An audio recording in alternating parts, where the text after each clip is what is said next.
to the security of Mr. Mangione, because remember, we have a lot of sympathizers that support what he did, which is totally ludicrous. But at the same token, the NYPD needs to provide the necessary fortifications to ensure that this runs smoothly. Jeremy, what do you think? You know, I'm shaking my head here, and I'm thinking I was waiting to see this all go in slow motion.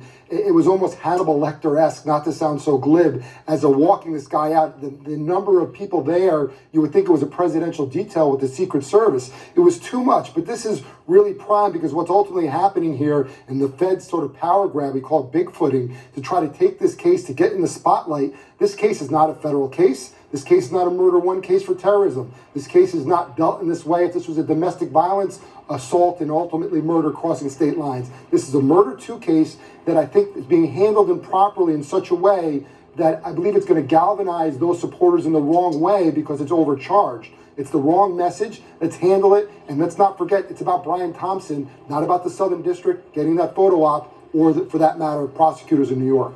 Stacey, you heard Shimon reference this notebook that authorities say was in Mangione when he was arrested. In one entry, Mangione allegedly writes that, quote, the target is insurance because, quote, it checks every box. That sounds like pretty strong evidence.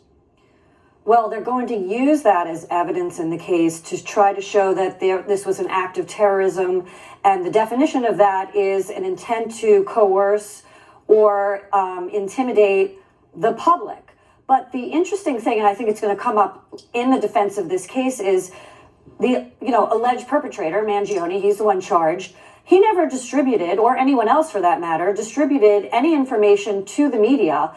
Law enforcement distributed all the alleged contents of the notebook. Law enforcement distributed his earlier words that I'm going to get the parasites, or this is targeted to the insurance industry.